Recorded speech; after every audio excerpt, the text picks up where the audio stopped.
तीन मंत्र का जाप उसी को दिया जाता है जिसकी नस नस में, अर्थात पूर्ण रूप से जिसका विश्वास परमात्मा पूर्ण ब्रह्म कबीर भगवान में हो जाता है कि वही मोक्षदायक है, उसी की पूजा से पूर्ण मोक्ष होता है और अन्य भगवानों की सतीथि से वो परिचित हो जाता है। ये भगवान नाशवान है, अविनाशी नहीं है और इनकी साधना से जीव को इतना लाभ होता, स्वर्ग गया, फिर मृत्यु, फिर स्वर्ग गया, फिर नीचे आया, फिर स्वर्ग गया, फिर 84 लाख योनियों भोगी। इस तरह का ये रहट जैसा कुआ अर्थात ये चक्र अन्य भगवानों की साधनाओं से चलता ही रहेगा। पूर्ण परमात्मा की भक्ति से पूर्ण मोक्ष होगा। तो इसलिए परमात्मा जैसे पहली बार आए ब्रह्मा को ओम नाम दिया, क्योंकि वो वेदों में ओम नाम से दृढ़ था कि इसके अतिरिक्त कोई मंत्र नहीं है। तो उसका नाम भी, उस नाम का जाप भी पूर्ण संत से लेकर ही किया जाए तो ही लाभ होता है। इसलिए विष्णु जी को हरियम जाप दिया, विष्णु और लक्ष्मी दोनों को, सावित्री और ब्रह्मा को ओम दिया और शिव को और पार्वती को यही मंत्र दिया। समाधि लग जाती है तो मन बहुत दूर पहुंच जाता है, वहां की बकवादियां देखता रहता है और शरीर को कोई आभास नहीं होता। उस समय बहुत ज्यादा सर्दी थी, सर्दी का मौसम था और ये अजामेल समाधि हुआ अचेत पड़ा था और उधर से जो गणका वैसा बनी हुई है वो लड़की भी वैरागण थी, साध्वी थी। उसमें कहते अभी आपने सुना था कि दर्दबंद दरवेश है बेदर्द कसाई, जिसके हृदय में दया नहीं वो तो कसाई है, जिसके हृदय में दर्द है दुख है, दूसरे को दुख को अपना दुख समझता है, वो दरवेश है, वो संत है, साधु है, भक्त है। तो उस लड़की के मन में, उस साध्वी के मन में ये विचार आया। दूसरे लोग कहने लगे कि इसने 1 हफ्ता हो गया, 3 दिन हो गए हैं, ये उठा नहीं है, इसकी समाधि लगी है। तो उस बहन के मन में ऐसा आया कि कहीं इसका, साधु का शरीर नष्ट ना हो जाए, सर्दी ज्यादा है, कहीं इसके प्राण ना चले जाएं।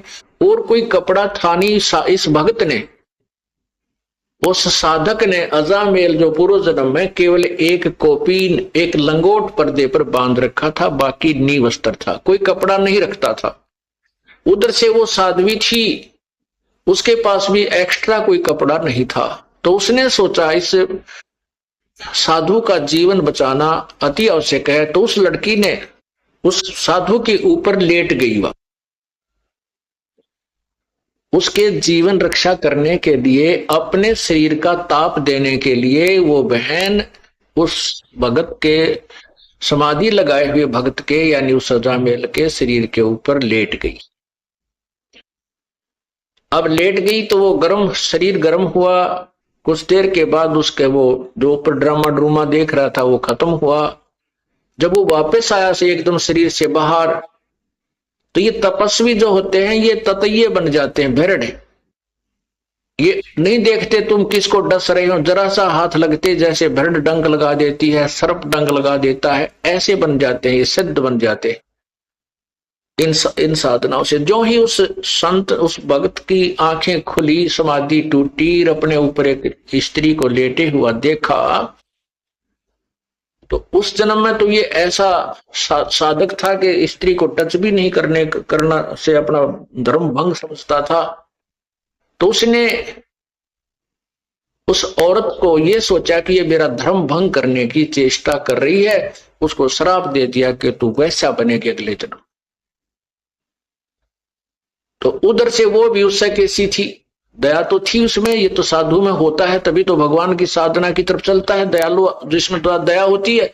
लेकिन जिसको साधना ठीक नहीं मिलती वो दयालु होकर भी दुष्ट कर्मों से नहीं चूकते।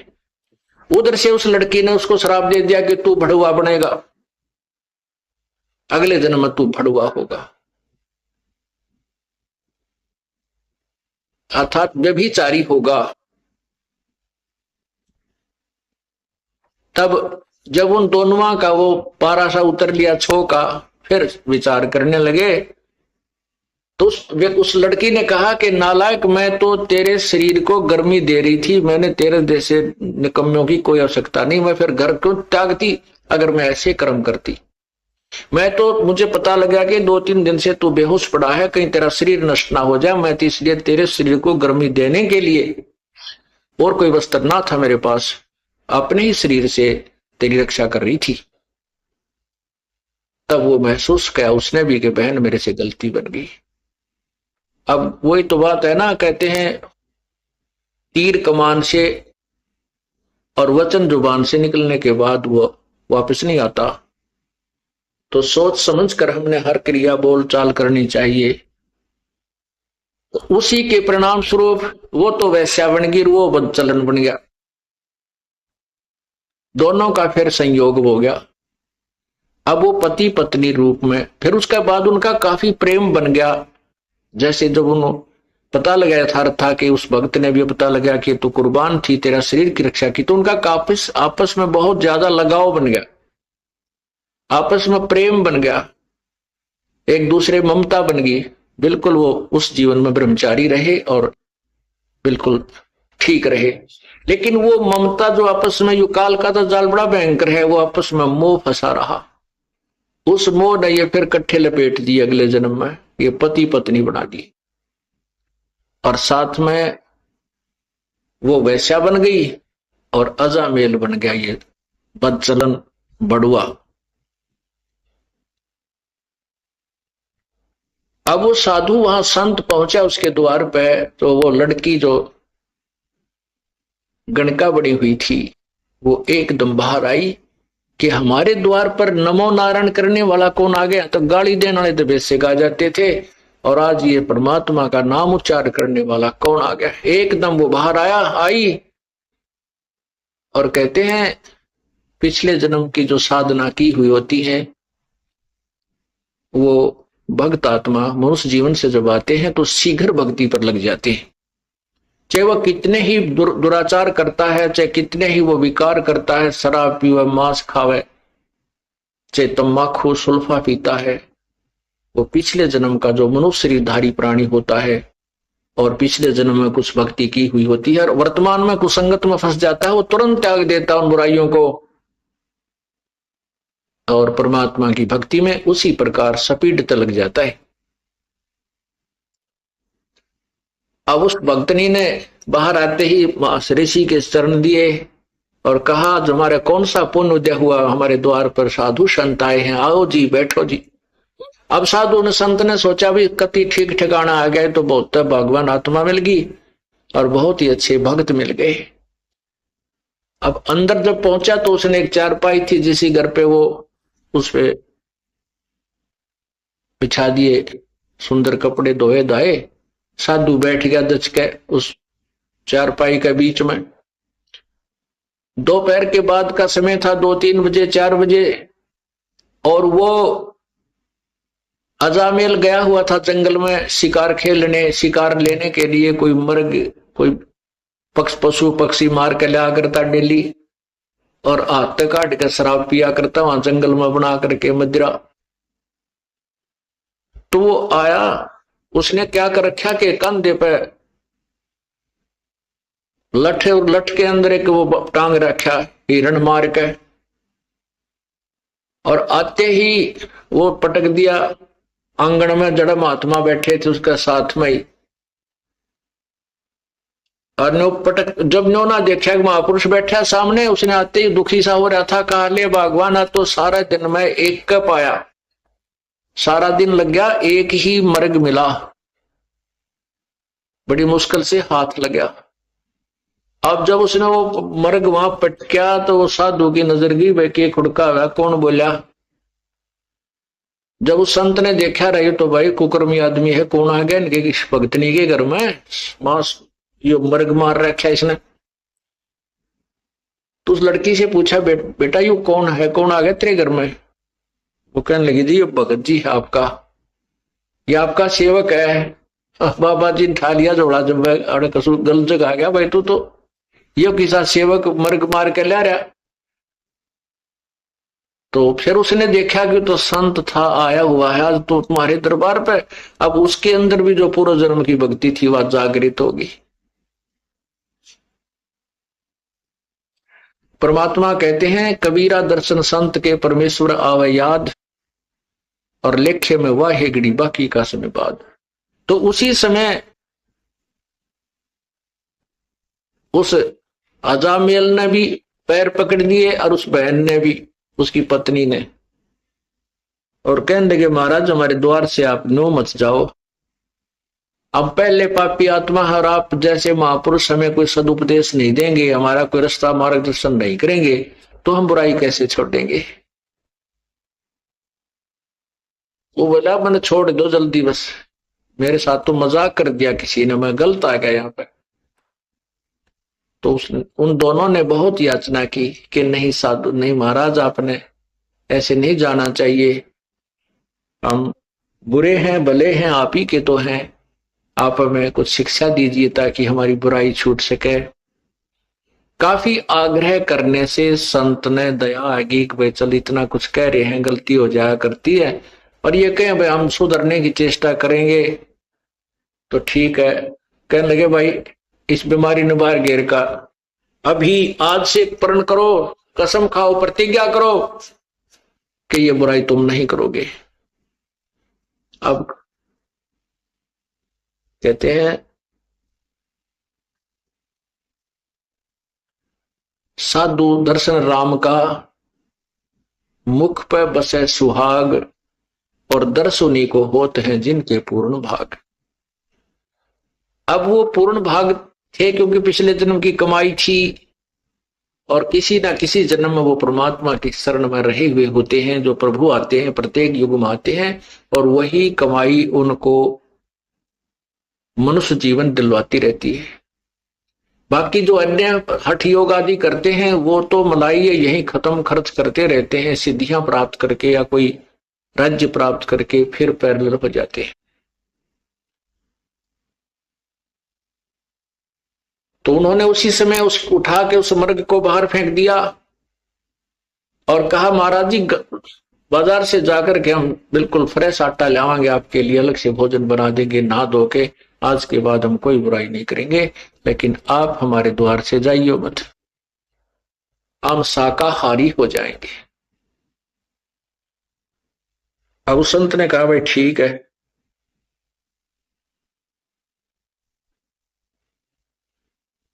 तो क्या हुआ, गर्मियों के दिन थे, गर्मी का मौसम था। अब वो भोजन ला करके बाहर से उन्होंने नहा धोकर स्वच्छ होकर के सारा घर दोबारा लीप लाप के पवित्र कर दिया। कहने का भाव कि उस संत का पेटा भर दिया, तक भाई ये भी ये बिल्कुल ठीक हो गए। तो उसके मन में आया कि परमात्मा ने शायद तुम्हारे लिए ही मुझे यहां भेजा है। जैसा भी संत के विचार होते हैं वो अच्छे ही हुआ करते हैं, चाहे वो किसी भी भगवान की साधना कर रहा है। उसके जैसे खेल के खिलाड़ी होते हैं, उनके कोई किसी भी खेल में खेल रहे हैं, उनके नियम और वो सब उसे परिचित होते हैं।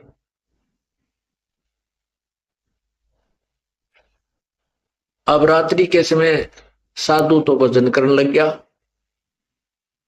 और वो दोनों जने पंखा लेकर के खड़े हो गए बारी बारी।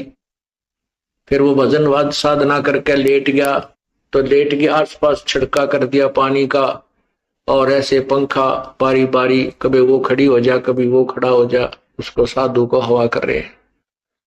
सवेरा संत बोला भाई भक्तों एक काम करो, तुम नाम ले लो, भगवान का नाम जप्या करो। तो कहने लगे महाराज जी मारे पर नाम में कौन लिया था, और कोई को बात करवा ले, कितना कठिन काम करवा ले, यो नाम नहीं लिया जाता। तुलसी पिछले पाप से हरि चर्चा ना भावे, जैसे जबर के भेगते भाई भूख विदा हो जावे। न बोले जी नाम नूम ताम लेंदे नहीं, लेते नहीं, बाकी आपके चेले पक्के हो गए, आप तो बुराई नहीं करेंगे, आपने कसम खा ली। तो संत ने सोचा अपने आत्माओं जैसे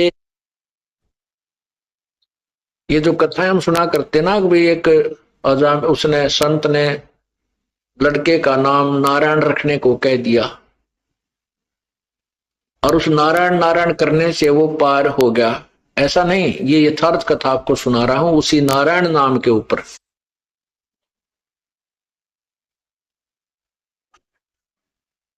तो संत ने सोचा भाई इनके निकम्या के काम बिगड़ गए, घने पाप घने इकट्ठे हो गए, इसलिए इनके राम नाम में रुचि नहीं बन सकती, तो क्यों ना ऐसा तरीका कर दूं कि ये भगवान का नाम उच्चारण करने लग जाए। न्यू बोला भाई तुम्हारा लड़का होगा 10वें महीने, लेकिन उस लड़के का नाम जो मैं बताऊं वही रखना, उसका नाम तुम नारायण रख लेना। दोनों ने करबद्ध होकर कहा कि प्रभु जैसे आपकी आज्ञा, आपकी दी संतान जो होगी पुत्र होगा तो उसका नाम हम नारायण रख देंगे। ऐसा ही हुआ, लड़का हुआ, लड़के का नाम नारायण रख दिया। अब छोटा बालक बुढ़ापे में बहुत प्यारा लगता है, छोटा बच्चा वैसे भी ज्यादा प्रिय होता है, लड़का हो चाहे लड़की। तो वो लड़का जब उसके इतना मोह हो गया उस नारायण नारायण करता, वो लड़का थोड़ी इधर उधर हो जाता, घंटा 2 घंटे ना आता तो वो नारायण नारायण करता हुआ उस बालक ने ढूंढ के लाता, चाहे वो जंगल में कितना कोई बेर ब्यार खाने गया हुआ होता, फल खाने के लिए वहीं से ढूंढ के ले आता। अरे कित गया तन अड़ खा जाएंगे है जंगली जानवर, बेटा दूर मत जाकर, भयभीत रहता। उसके अंदर इतना मोह बन गया। एक दिन उसकी अचानक मृत्यु होगी, क्योंकि उसका समय जो है ना, उसकी मृत्यु होगी, उस अजामेल की मृत्यु होगी। तो उसको यम के दूत ऊपर लेकर गए धर्मराज के दरबार में, जहां अकाउंट होता है एज का, कर्मा का, कितनी आयु थी, कितने समय में यू मरा, इसने कैसे पुण्य कितने पाप किए। जब उसकी मृत्यु होगी तो उसकी पत्नी ने देखा कि तो मर गया अचानक। 2-4 दिन से वो अस्वस्थ भी चल रहा था। उसकी मृत्यु होते उसकी पत्नी ने हाहाकार मचा दिया। उसका कोई साथी था नहीं, ना कोई गांव का सहयोगी था, सब उससे नफरत करते थे। तो उसने सोचा इसका अंतिम संस्कार यही अपने आंगन में ही कर देती हूं। उसको घसीट कर एक साइड में कोने में रख लिया और उसके ऊपर लकड़ डालने शुरू कर दिए। लकड़ लाने लगी, इधर उधर से इकट्ठे करके चिता बनाने लगी। 1 घंटे 2 घंटे के बाद उसकी वापस चेतना आ गई, वो जीवित हो गया। तो ऊपर उसने देखा, वो जब वापस आया तो उसकी पत्नी बुरी तरह रो रही, वो लड़का भी रो रहा, और उधर से वो चिता बना रही, लकड़ी ढो ढो के इकट्ठे करने लग रही। तो वो कहने लगा तू क्या कर रही है, क्यों रो रही है, क्या हो गया घर में। तो अपने पति को जीवित देख करके उसको खुशी तो हुई, लेकिन जो दुख वो महसूस कर चुकी थी, वो दुख अभी भी उसके हृदय में विद्यमान था। और रोती रोती कहने लगी आप मर गए थे, आप जीवित कैसे हो गए, आप तो चले गए थे हमें छोड़कर।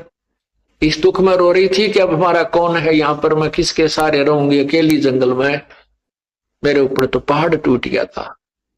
तब उसका यकीन हुआ रे सचमुच मैं तो मर गया था। क्योंकि ऊपर जब धर्मराज ने उसको कहा कि भाई ये व्यक्ति नहीं है वो अजामेल, उसी नगर में एक और अजामेल नाम है उसका, और वो भी ब्राह्मण है, वो नगर में रहता है, उसके पिता का ये नाम है, उसको लाओ, इसको छोड़ो वापस। तो वो वापस छोड़ दिया। तो वो कहने लगा अपनी पत्नी को कि वो अजामेल है उसका पुत्र ब्राह्मण का, वो मरेगा। उसकी पत्नी कहने लगी आपको क्या पता ऐसा कि वो मरेगा। तो अजामेल ने बताया कि ऐसे ऐसे सारी कहानी बताई। धर्मराज ने ये कहा है कि इसकी उम्र अभी है नहीं, इसके तो अभी 5-4 साल वर्ष और रहते हैं, 4-5 वर्ष रहते हैं, इसके वापस छोड़ो, वो तरेगी। अब उस अजामेल के उस दिन के बाद या पक्की जचगी के मृत्यु तो होनी है, और समय भी थोड़ा ही बताया था धर्मराज ने, 4 वर्ष बताए थे, 5 वर्ष बताए थे, और या तो बात बिगड़ेगी। पुण्यात्माओं, ये परमात्मा की रजा होती है। उधर से क्या होता है कि वो अजामेल दूसरा उस नगर का मर गया, और जहां उसका मकान बाहर कुटिया डाल रखी थी अजामिल ने। उससे थोड़ी सी दूरी पर, आधा किलोमीटर की दूरी पर वो शमशान घाट था।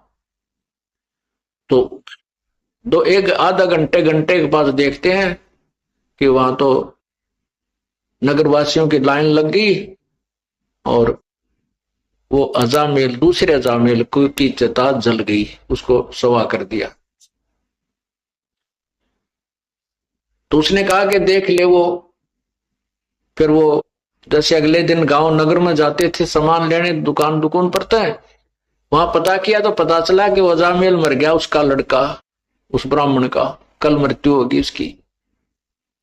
तब दोनों का ये बात पक्की जचगी, क्या तो बात बिगड़ेगी। अजामिल बोला भगवान भजन कर ले, भक्ति कर ले, समय थोड़ा है और यहाँ सब कुछ यही रह जाएगा। अब भजन करें किसका, क्यों नाम नहीं कुछ भी, नाम उन्होंने लिया नहीं। तब वो दयालु परमात्मा आते हैं और उनको, उस उन आत्माओं को सच्ची भक्ति देते हैं। तो आइए देखते हैं मुक्ति बोध पुस्तक की पेज नंबर 509 से। भक्त फरीद जी का जन्म मुसलमान धर्म में शेख कुल में हुआ। शेख फरीद बचपन में बहुत चंचल थे। गली में खेलने जाता था तो बच्चों की पिटाई कर देता। उल्हाने आते माता दुखी हो जाती थी। माता ने विचार किया कि फरीद को खजूर बहुत प्रिय है, इसे निमाज करने की कहती हूँ। माता ने योजना अनुसार फरीद से कहा कि बेटा अल्लाह की नमाज किया कर। फरीद बोला कि अल्लाह क्या देगा। माता ने कहा कि अल्लाह खजूर देता है। फरीद बोला कि बता कब करनी है नमाज। माता जब घर के कार्य में व्यस्त होती थी तो फरीद बाहर भाग जाता था। माता ने वही समय नमाज के लिए बताया। एक चद्दर बिछा दी तथा कहा कि आंखें बंद करके अल्लाह खजूर दे, अल्लाह खजूर दे, ऐसे करते रहना। माता ने एक वृक्ष के नीचे चद्दर बिछाई और कहा कि जब तक तेरे ऊपर धूप न आए आंखें बंद रखना और नमाज करते रहना। जब फरीद आंखें बंद कर लेता तो माता ताड़ वृक्ष के पत्ते पर खजूर रखकर चद्दर के एक कोने के नीचे रख देती थी। फरीद ने धूप आने पर आंखें खोली, देखा तो खजूर नहीं मिला। उठकर माता के पास आया, बोला आपने झूठ बोला, मैं कभी नमाज नहीं करूंगा, अल्लाह ने खजूर नहीं दिया। माता अवश्य मिलेगा। फरीद ने चद्दर उठाई तो सच में खजूर रखा था। खुशी खुशी खजूर खाया। माता से कहा कि अब कब करनी है नमाज। माता बोली कि मैं बता दिया करूंगी जब नमाज करनी होगी। प्रतिदिन काम के समय चद्दर बिछा देती। फरीद आंखें बंद करके बैठ जाता। माता खजूर रख दिया करती। एक दिन माता जी खजूर रखना भूल गई। फरीद ने धूप आते ही आंखें खोली, खजूर खोजी। चद्दर के नीचे खजूर प्रतिदिन की तरह रखी थी। फरीद खजूर खाता हुआ घूम रहा था। माता विचार करने लगी कि आज मेरे से बहुत बड़ी गलती हो गई। Page number 510। फरीद अब कभी नहीं मानेगा, परेशान करेगा। फरीद खजूर खाता खाता माता जी के पास आया। माता ने पूछा कि बेटा खजूर कहाँ से लाया। बालक फरीद बोला, माँ अल्लाह तो नमाज के वक्त प्रतिदिन खजूर देता है। माँ बोली कि सच बता। माँ सच बताता हूँ, देख इस पत्ते में खजूर अल्लाह रख कर जाता है। माता को भी समझ आई कि यह सामान्य बालक नहीं है। बड़ा होकर फरीद घर त्याग कर एक फक्कड़ फकीर का शिष्य बनकर आश्रम में रहने लगा। वह फकीर सिद्धि प्राप्त था, हुक्का पीता था। आश्रम में 7 शिष्य थे। प्रतिदिन एक सेवक सब सेवा करता था। गुरुजी का भोजन बनाना, भोजन के तुरंत बाद हुक्का भरकर गुरुजी को देना, कपड़े धोना। शेख फरीद दिलो जान से गुरुजी की तथा आश्रम की साफ सफाई की सेवा करता था। गुरुजी शेख फरीद की बहुत प्रशंसा करते थे, जो अन्य शिष्यों को खटकती थी। उन सब ने मिलकर शेख फरीद को गुरुजी की नजरों में गिराने का विचार किया। षड्यंत्र रचा कि बारिश का मौसम है, गुरुजी भोजन के तुरंत बाद हुक्का पीते हैं। यदि हुक्का भरने में देरी कोई शिष्य कर देता तो उसे डंडों से पीटता था, कई दिन तक सेवा से वंचित कर देता था। शेख फरीद कभी गलती में नहीं आए थे। एक दिन शेख फरीद ने भोजन बनाया। अग्नि प्रतिदिन की तरह तैयार कर रखी थी। भोजन गुरुजी को खिलाया। चिलम में आग रखने के लिए चूल्हे के पास गया तो देखा आग बुझ चुकी थी। आग नहीं थी। गुरुजी नाराज न हो जाएं, इस भय से शेख फरीद दौड़ा दौड़ा गांव में गया, जो आधा किलोमीटर की दूरी पर थी। एक माई चूल्हे में अग्नि सुलगाकर रोटी बना रही थी। शेख फरीद ने कहा, माई आग दे दे, गुरुजी का हुक्का भरना है। हमारी आग बंद हो गई है। गुरुजी नाराज हो गए तो जीवन नरक बन जाएगा। माई ने दुखी होकर फूंक मार मार कर अग्नि जलाई थी। मौसम बारिश का था। माई बोली कि आग आंखें फूटने से मिलती है। मैंने आंखें फुड़वाकर अग्नि तैयार की है। तू भी आंखें फुड़वा, तब आग मिलेगी। शेख फरीद को अपनी एक आंख में चिमटा मारा। आंख निकालकर माई के पास रख दी और बोला कि लो माई, आंख फोड़ ली है, अब तो आग दे दो। वह औरत घबरा गई। उसे पता था कि वह फकीर सिद्ध पुरुष है, वह मुझे हानि करेगा। तुरंत चूल्हे से अग्नि निकालकर बाहर कर दी। शेख फरीद आग चिलम में रख कर दौड़ा। फरीद दो आवाज लगाता था, कहता था कि हुक्का लाओ, शिष्य का नाम पुकारता था। तीसरी बार तो डंडा लेकर मारने चलता था। गुरुजी ने पहली आवाज लगाई, तब शेख फरीद आधे रास्ते में था। दूसरी लगाई, तब आश्रम में प्रवेश कर चुका था। गुरुजी ने दूसरी बार कहा कि हे शेख फरीद, कहाँ मर गया? शेख फरीद बोला कि आ गया गुरुजी।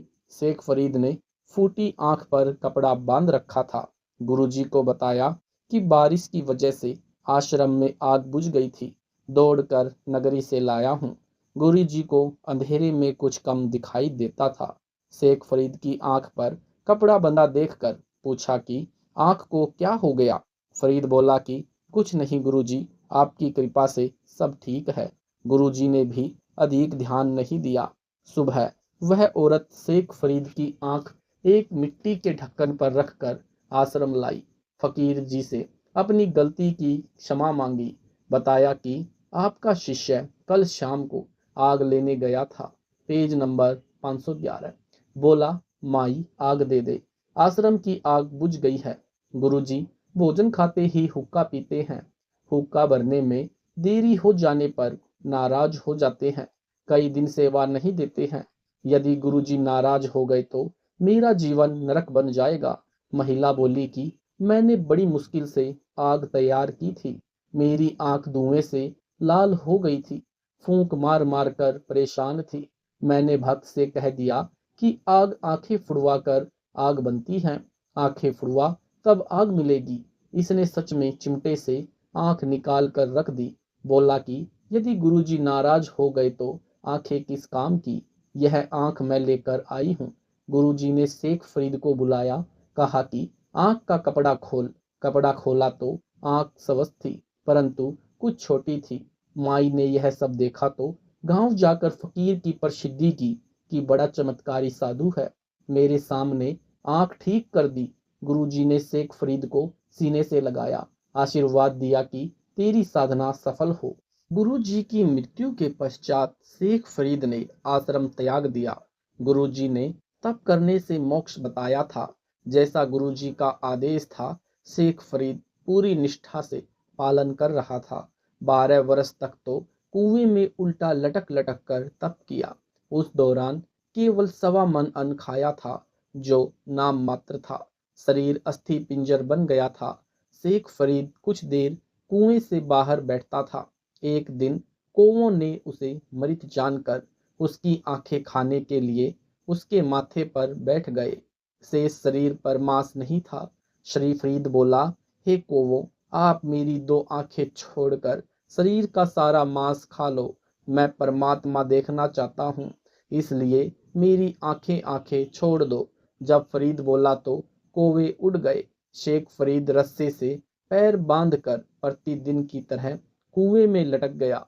परमात्मा कबीर जी एक जिंदा बाबा के वेश में कुएं पर आए तथा रस्सा पकड़कर फरीद को कुएं से निकालने लगे। शेख फरीद बोला, भाई आप मुझे ना छेड़, तू अपना काम कर, मैं अपना काम कर रहा हूँ।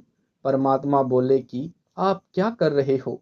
फरीद बोला कि मैं परमात्मा का दर्शन करने के लिए घोर तप कर रहा हूँ। परमात्मा ने कहा कि मैं ही परमात्मा अल्लाह अकबर हूँ। फरीद बोला, भाई मजाक मत कर, परमात्मा बेचगुन यानी निराकार है, वह मानुष रूप में नहीं आता।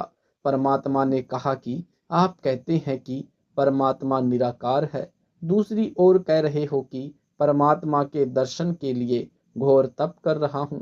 कहते हैं घाम का और ज्ञान का तो चमका सा ही लगता है। शेख फरीद ने चरण पकड़ लिए। तत्व ज्ञान समझा, कबीर परमात्मा के द्वारा बताई साधना करके कल्याण करवाया। वाणी नंबर 1217 से 1248 का सरलार्थ।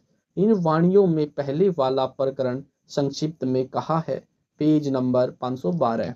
मृत लड़के कमाल को जीवित करना। शेख तकी महाराजा सिकंदर से मुख चढ़ाए फिर रहा था। सिकंदर ने पूछा कि क्या बात है पीर जी। शेख तकी ने कहा कि क्या तुझे बात नहीं मालूम। सिकंदर ने पूछा कि क्या बात है। शेख तकी ने कहा कि इस कबीर काफिर को साथ किस लिए रखा है। सिकंदर ने कहा कि ये तो भगवान है, अल्लाह है। शेख फरीद ने कहा कि शेख तकी ने कहा कि अच्छा, अल्लाह अब आकार में आने लग गया। अल्लाह कैसे है। सिकंदर ने कहा कि पहले तो अल्लाह ऐसे कि मेरा रोग ऐसा था कि किसी से भी ठीक नहीं हो रहा था। इस कबीर प्रभु ने हाथ ही लगाया था, मैं स्वस्थ हो गया। शेख तकी ने कहा कि ये जादूगर होते हैं। सिकंदर ने फिर कहा, दूसरा भगवान ऐसे है कि मैंने उनके गुरुदेव का सिर काट दिया था और उन्होंने उसे मेरी आंखों के सामने तुरंत जीवित कर दिया। शेख तकी ने कहा कि अगर यह कबीर अल्लाह है तो मैं इसकी परीक्षा लूंगा। यदि कबीर जी मेरे सामने कोई मुर्दा जीवित करे तो इसे अल्लाह मान लूंगा, नहीं तो दिल्ली जाकर मैं पूरे मुसलमान समाज को कह दूंगा कि यह राजा हिंदू हो गया है। सिकंदर लोधी डर गया कि कहीं ऐसा न हो कि यह जाते ही राज पलट दे, यानी राज को देने वाला पास बैठा है और उस मूर्ख से डर लगता है। राजा ने शेख तकी से कहा कि आप कैसे प्रसन्न होंगे। शेख तकी ने कहा कि मैं तब प्रसन्न होऊंगा जब मेरे सामने यह कबीर कोई मुर्दा जीवित कर दे। साहिब से प्रार्थना हुई तो कबीर साहिब ने कहा ठीक है, यानी कबीर साहिब ने सोचा कि यह अनाड़ी आत्मा शेख तकी है। अगर यह मेरी बात मान गया तो आधे से ज्यादा मुसलमान इसकी बात स्वीकार करते हैं, क्योंकि यह दिल्ली के बादशाह का पीर है। और अगर यह सही ढंग से मुसलमानों को बता देगा तो बेचारी भोली आत्माएं इन गुरुओं पर आधारित होती हैं। इसलिए कहा कि ठीक है शेख तकी, ढूंढ ले कोई मुर्दा। सुबह एक 10-12 वर्ष की आयु के लड़के का शरीर पानी में तैरता हुआ आ रहा था। शेख तकी ने कहा कि वह आ रहा है मुर्दा, इसे जिंदा कर दो। कबीर साहिब ने कहा पहले आप प्रयत्न करो, कहीं फिर पीछे नंबर बनाओ। उपस्थित मंत्रियों तथा सैनिकों ने कहा कि पीर जी आप कोशिश करके देख लो। शेख तकी जंत्र मंत्र करता रहा, इतने में वह मुर्दा 3 फलांग आगे चला गया। शेख तकी ने कहा कि यह कबीर चाहता था कि यह बला सिर से टल जाए। कहीं मुर्दे जीवित होते हैं, मुर्दे तो कयामत के समय ही जीवित होते हैं। कबीर साहिब बोले, महात्मा जी आप बैठ जाओ, शांति करो। कबीर साहिब ने उस मुर्दे को हाथ से वापस आने का संकेत किया। 12 वर्षीय बच्चे का मृत शरीर दरिया के पानी के बहाव के विपरीत चलकर कबीर जी के सामने आकर रुक गया। पानी की लहर नीचे नीचे जा रही है और सब ऊपर रुका था। कबीर साहिब ने कहा कि हे जीवात्मा, जहां भी है कबीर हुक्म से मुर्दे में प्रवेश कर और बाहर आ। कबीर साहिब ने इतना कहा ही था कि सब में कंपन हुई तथा जीवित होकर बाहर आ गया। कबीर साहिब के चरणों में दंडवत प्रणाम किया। बोलो कबीर परमेश्वर की जय। सर्व उपस्थित जनों ने कहा कि कबीर साहिब ने तो कमाल कर दिया, उस लड़के का नाम कमाल रख दिया। Page number 513। लड़के को अपने साथ रखा, अपने बच्चे की तरह पालन पोषण किया और नाम दिया। उसके बाद दिल्ली में आ गए। सभी को पता चला कि यह लड़का जो इनके साथ है। यह परमेश्वर कबीर साहिब ने जीवित किया है। दूर तक बात फैल गई। शेख तकी की तो मासी मर गई। सोचा यह कबीर अच्छा दुश्मन हुआ, इसकी तो और ज्यादा महिमा हो गई। शेख तकी की ईर्ष्या बढ़ती ही चली गई। उसकी 13 वर्षीय लड़की को मृत्यु पश्चात कब्र में जमीन में दबा रखा था। शेख तकी ने कहा, यदि कबीर मेरी लड़की को जो कब्र में दफना रखी है, अगर उसको जीवित करेगा तो मैं इसे अल्लाह मान लूंगा। शेख तकी की मृत लड़की कमाली को जीवित करना। शेख तकी ने देखा कि यह कबीर तो किसी प्रकार भी काबू नहीं आ रहा है। तब शेख तकी ने जनता से कहा कि यह कबीर तो जादूगर है। ऐसे ही जंतर मंत्र दिखाकर इसने बादशाह सिकंदर की बुद्धि भ्रष्ट कर रखी है। सारे मुसलमानों से कहा कि तुम मेरा साथ दो, वरना बात बिगड़ जाएगी।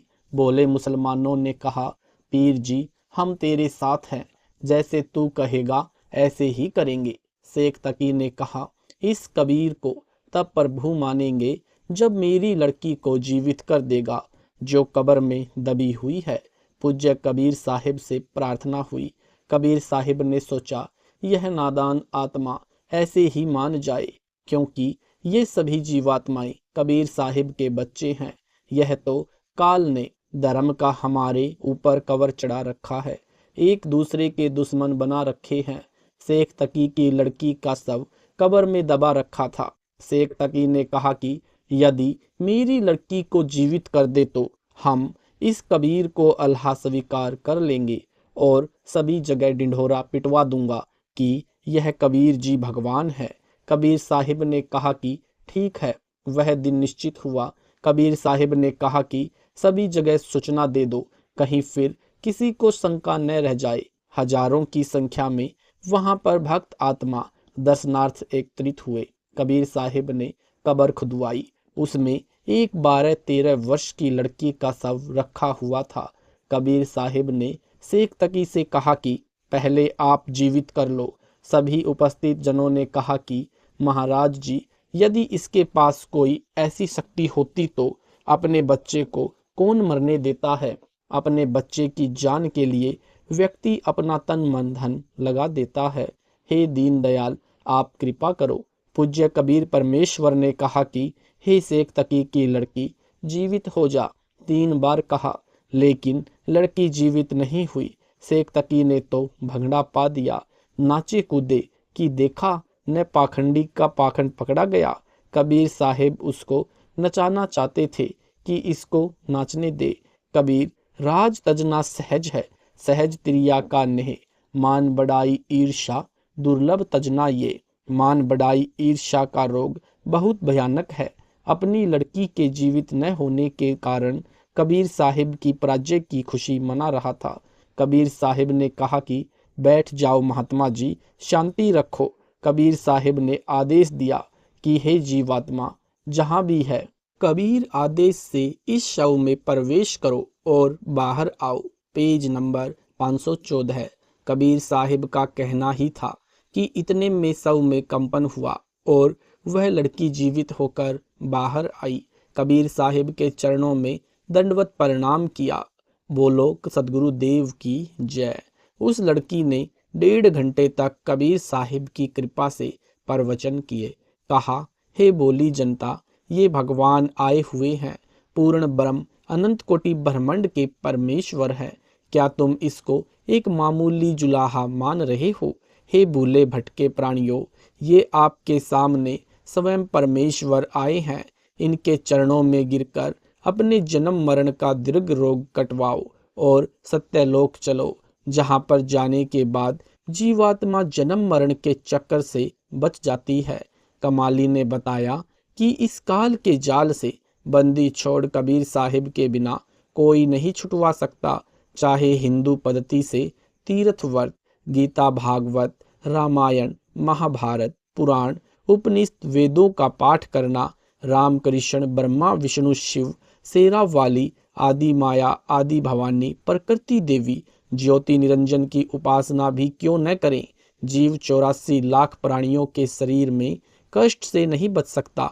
और मुसलमान पद्धति से भी जीव काल के जाल से नहीं छूट सकता, जैसे रोजे रखना, ईद बकरीद मनाना, 5 वक्त नमाज करना, मक्का मदीना में जाना, मस्जिद में बंग देना आदि सर्व व्यर्थ है।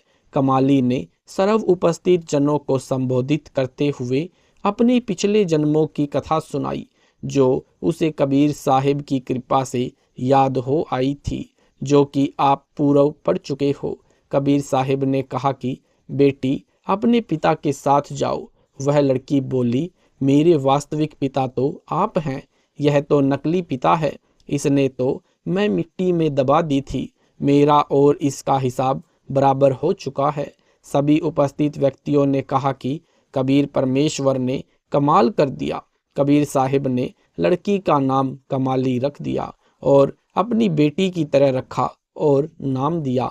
उपस्थित व्यक्तियों ने हजारों की संख्या में कबीर परमेश्वर से उपदेश ग्रहण किया। अब शेख तकी ने सोचा कि यह तो और भी बात बिगड़ गई, मेरी तो सारी प्रभुता गई। सिकंदर लोधी बादशाह का असाध्य जलन का रोग ठीक करना। एक बार दिल्ली के बादशाह सिकंदर लोधी को जलन का रोग हो गया। जलन का रोग ऐसा होता है जैसे किसी का आग में हाथ जल जाए, उसमें पीड़ा बहुत होती है।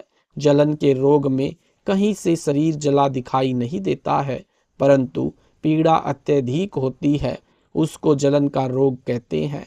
जब प्राणी के पाप बढ़ जाते हैं तो दवाई भी व्यर्थ हो जाती है।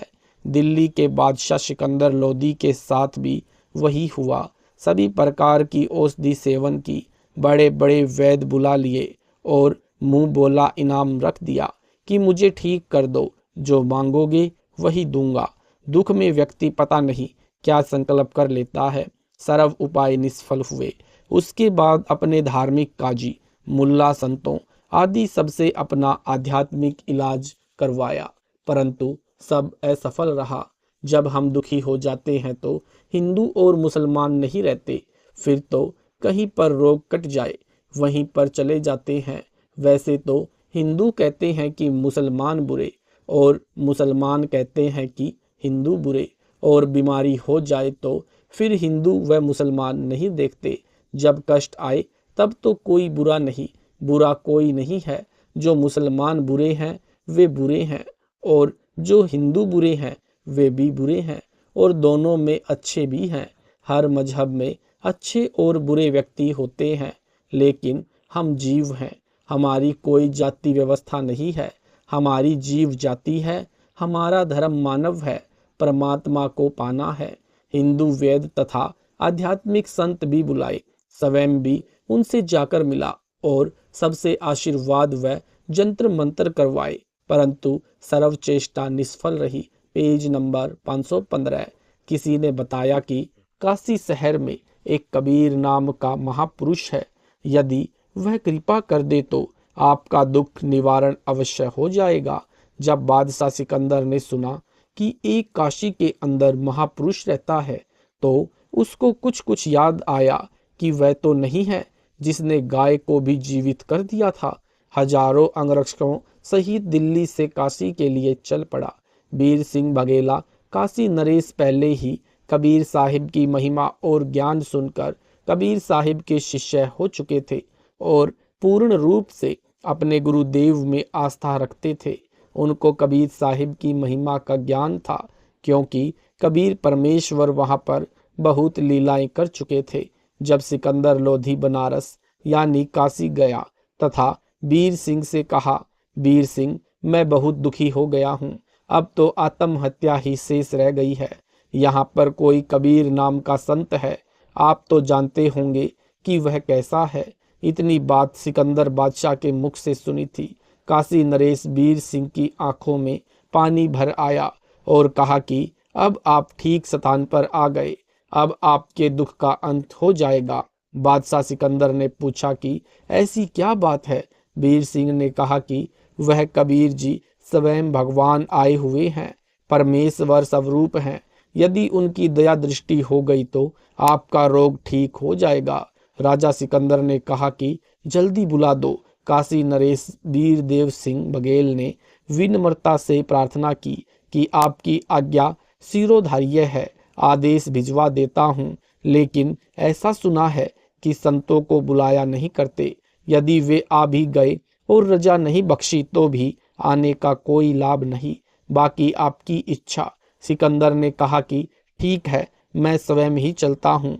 इतनी दूर आ गया हूँ, वहां पर भी अवश्य चलूंगा। शाम का समय हो गया था। वीर सिंह को पता था कि इस समय साहिब कबीर जी अपने औपचारिक गुरुदेव स्वामी रामानंद जी के आश्रम में ही होते हैं।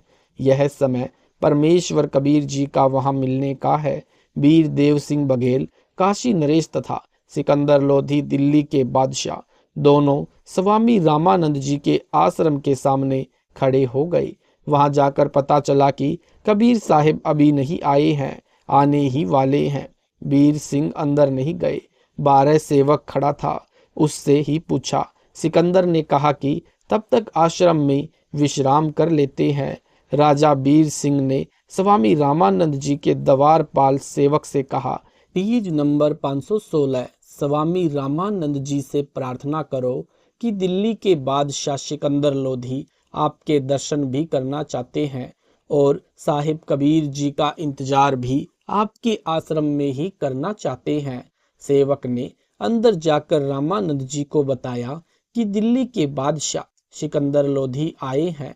रामानंद जी मुसलमानों से घृणा करते थे। रामानंद जी ने कहा कि मैं इन मलिच्छों यानी मुसलमानों की शक्ल भी नहीं देखता, कह दो कि बाहर बैठ जाएगा। जब सिकंदर लोधी ने यह सुना तो क्रोध में भरकर, क्योंकि राजा के अहंकार बहुत होता है और वह दिल्ली का बादशाह, कहा कि यह 2 कौड़ी का महात्मा दिल्ली के बादशाह का अनादर कर सकता है तो साधारण मुसलमान के साथ यह कैसा व्यवहार करता होगा, इसको मजा चखा दूं। रामानंद जी अलग आसन पर बैठे थे।